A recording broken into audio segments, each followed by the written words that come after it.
Greenland, Panama, అట్లాగే Suez canal ఈ మూడిటి మీదన అడుగైతే కఠినంగా ఉండటానికే రంగం సిద్ధం చేస్తుంది అమెరికా. తాజాగా జేడీ వాన్స్ చెప్తున్నటువంటి లెక్క అయితే we must take back every piece of US land controlled by China.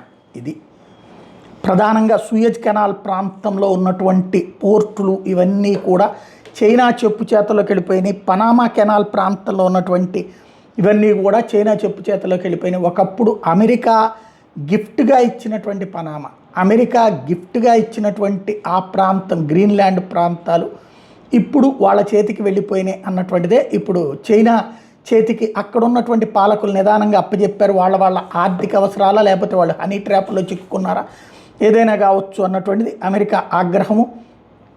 Even already Denmark ఇంతకుముందు చెప్పడం కావచ్చు, డచ్ గవర్నమెంట్ దాని మీద మాట్లాడింది చూసాం.